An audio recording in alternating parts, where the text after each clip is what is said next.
Bonjour à tous. Alors, si comme nous vous voulez vous faire des conférences aux États-Unis comme la DatoCon, on va vous donner nos trucs et astuces pour bien réussir votre voyage et profiter à fond de votre conférence.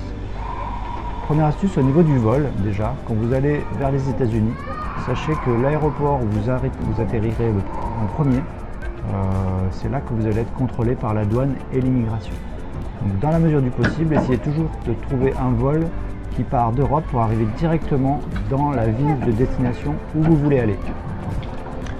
Deuxième petite astuce, si comme moi vous êtes un peu grand, peut-être de choisir des sièges comme les issues de secours qui vous permettront d'avoir un peu plus de place et d'arriver plus reposé aux États-Unis.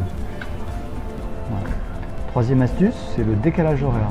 Quand vous allez arriver, vous allez avoir beaucoup de décalage horaire, donc essayez le plus rapidement possible de vous caler sur l'horaire local. Donc mangez pendant la journée et essayez de dormir quand il fait nuit.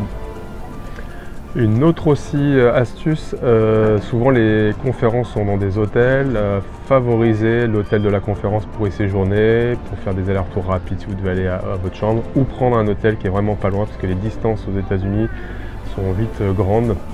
Ça permet d'optimiser son temps sur place à la conférence. Voilà. Et quand on parle de distance, c'est vrai qu'on se fait souvent prendre au piège aux États-Unis parce qu'on a l'impression que les choses sont pas loin sur les cartes, mais en fait les distances sont tout de suite démultipliées. Donc pensez à prendre des bonnes chaussures parce que vous allez marcher. Si vous avez à vous déplacer, vous pourriez vous dire soit je prends une voiture de location ou il y a un autre moyen qui est assez pratique et pas très onéreux aux États-Unis, c'est le Uber. Directement réserver votre Uber de votre application mobile pour un coût quand même assez limité. Tant que vous êtes aux États-Unis, si vous restez uniquement pour la durée de la conférence, vous n'aurez absolument pas le temps de faire des visites parce que vous allez être pris complètement du petit déjeuner jusqu'au soir. Donc pensez à arriver quelques jours avant ou rester quelques jours après si vous voulez avoir le temps de faire un peu de tourisme. Aussi, concernant les bagages, prendre un bagage cabine pour ne pas avoir enregistré son bagage et attendre et qu'il se perde et qu'il voyage avec vous.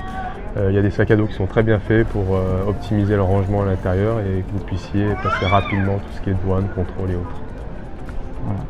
Et enfin, pensez à bien avoir un passeport biométrique valide. Si vous n'en avez pas, pensez à le prendre quand même assez longtemps à l'avance parce qu'en France, il peut quand même y avoir pas mal de délais aujourd'hui. Voilà. Au niveau des États-Unis, vous devez vous enregistrer pour avoir un ESTA, un document qui vous donnera l'accès aux États-Unis et vous devez le renouveler tous les 2 ans. Donc pensez bien à en avoir un jour avant de partir. Voilà, je pense qu'on a fait le tour.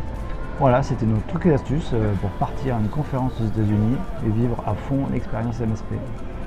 Merci. À bientôt.